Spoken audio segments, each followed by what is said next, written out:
Welcome back to Logan Rando Aquascaping. This tank has been a little bit of a nightmare. Last time you saw it was about a month ago. I set it up, did the kind of construction video, the planting. Things were perfect for 3 weeks. And then I dealt with some of the worst plant melt I've dealt with in a long time. So things went downhill quick, but as always, you know, you gotta take a deep breath and see what you can do to fix things. So that's what we're gonna talk about in today's video. But before that, a little bit of a channel update. I know the intervals between my main uploads have been a lot longer lately.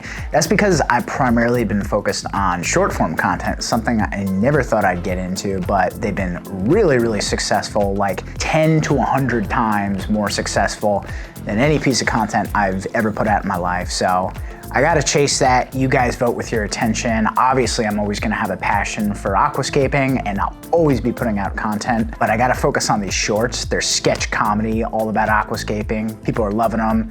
One of them on TikTok already has 750,000 views. So I just gotta chase that stuff because I'm at a point in my life where I have to be a little bit more tactical with my time. So thank you for bearing with me, but you have my word, I'll always put out some form of content. So today I'm showing you how I kind of fixed this tank and how we went from this terrible, rough, melted state over to this state. So just to recap, like I said, things were essentially perfect for the first 3 to 4 weeks after setting up the tank. But then I was getting ready to add livestock and I just got really bad diatoms, insanely bad plant melt. Like I lost all the epiphytes, I lost almost all the background plants. So what I did was I just kind of like manually removed all of the dead growth. Unfortunately, like all of the dead Bucephalandra, which sucks because I love Bus and I don't want to take it out. But if you have rotting tissue in your tank, it's going to contribute to more rotting tissue because you get these ammonia spikes, so you got to get it out. And then the fish I had added, I don't know what was going on, but they were just dropping left and right. And I spent a ton of money, so I was just in like crisis mode. I was like, oh, what is happening?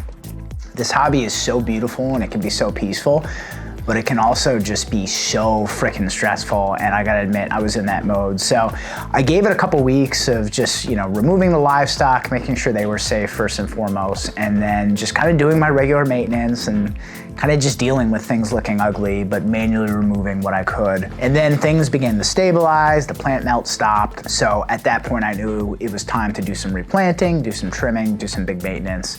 So I wanna give a huge shout out to Boost Plant. As always, they're just one of the biggest supporters of my channel, honestly, my career and my life in general. I love those guys and gals. So huge shout out to them for setting a bunch of plants. And what I'm gonna do is drain down the tank because I've noticed the Manzanita Wood, it's really shifting a lot when I do maintenance. So I gotta glue it down a little bit stronger. I kind of rushed the gluing process and you know, I'm paying the price. So draining the tank totally down. And for me, I prefer to plant dry, so that'll make things easier. So I decided to start with the midground. And as always with epiphytes, I like to glue them onto rocks with super glue. So I'm just adding a little bit of super glue to the rhizome and then kind of pressing it into place. You know, you hold for about 10 seconds and things should stay. You could also just wedge it in between gaps if that works. Really depends on the hardscape you got going on. When that was in the place, it's time to address kind of the ugliest part of the tank, which is that background. I had so much melt there. Who the heck knows why, but I did, lost a ton of plants. So got to replace that. Got to especially replace the red. So the Alternanthera, I lost most of it. There's still a couple tiny plantlets in there that you can't see, but I did lose most of it. So in place of that, I've got more Bacopa monnieri, but this time I've got a pretty cool variegated form. I've never worked with it before, but it should be the exact same as regular Bacopa. So I'm getting that in and it'll kind of mix with the normal form of Bacopa nice and provide a little nuance to the color. Next up, I'm gonna get the Ludwigia Super Red. Haven't kept this plant in a while, but it's one of the easiest, most beautiful red plants to keep. This is a high-tech tank, so it should display brilliant coloration. So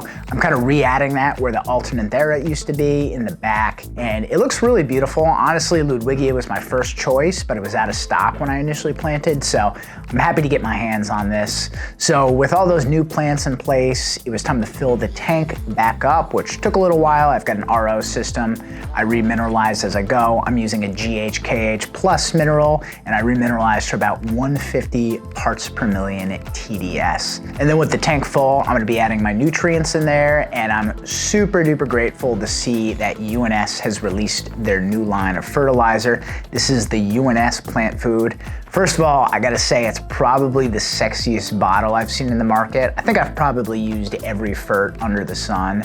And honestly, my preference is the all-in-one bottles. I'm not a fan of having like 5, 6 bottles. It's just too much. You just wanna pump and be done with it. So the UNS is an all-in-one, comes in 2 varieties, kind of a leaner variety that they call UNS Plant Food Min, and then you have your comprehensive variety that's for like heavily planted tanks, and they call that UNS Plant Food Max. So I'm using those. I'm gonna start with the Max. Obviously this is a very heavily, densely planted tank that is running CO2, high TWINSTAR lighting, so I think they'll take up all the nutrients. But if I find I'm getting a ton of algae, I could always switch over to the Min, and I would imagine with the Min having reduced nitrates that it'll also be great for bringing out reds. So shout out to Boost for sending me those.